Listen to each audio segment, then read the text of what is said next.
Hey guys, Mark with Think Insurance, and today we're going to explain why car insurance won't cover a blown engine. You may be wondering, why in the world do people question that?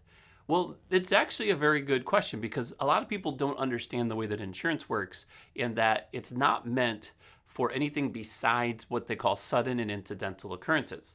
You usually don't talk about that in car insurance. So if you're younger and you've never been a homeowner, you're not going to know that that's still a thing everywhere, because it's usually only a thing that happens in homeowners when you have like water damage or mold or something like that, and you're curious why or if it should be covered in those situations.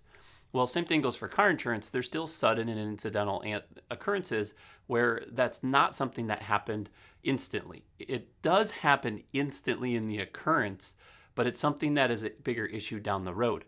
You'll typically hear your engine knocking. That gives you an indication that a rod is loose on your vehicle in the engine. So you've got these rods that jump up and down and they explode and they pour gas and light it on fire. That's essentially what combusts an engine.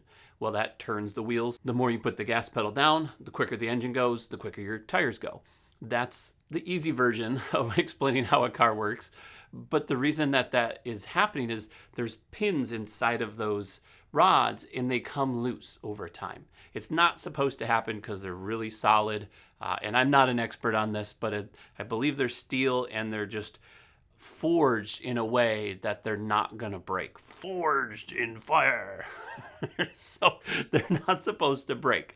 And you can hear them knocking. So they start to come loose. And that piston that normally just goes up and down with almost no space, it starts to rattle a little bit. And you hear the click, click, click, click. That's those rods, the pin rods. And when that happens, you know that the engine is going to go. It's a good time to sell your car, by the way. But if you wait too much longer, eventually that rod is going to break and it has nowhere to go now. And you've just combusted at that same millisecond that it broke. And it's going to most likely bust out of your engine block, as they call it. The block is what holds your all the components of your engine in. It's like the box. Typically, it punches a hole out because it has nowhere else to go, and that's a blown engine. If you break the block, it's done. Sometimes you can rebuild the engine and the heads of the pistons are just shaved down and fixed, or they're replaced. Other times, the whole engine's completely gone. Well, the reason that insurance doesn't cover that is because that's something that happens over time. It's almost like you could call it a manufacturer defect, but it's not usually a defect from the parts or the engines because it's not a common thing to happen with just about any car. Just as a side note, it might be cool if you guys put in the description below, let me know if you know of a car that commonly does that, where they have the engines blow.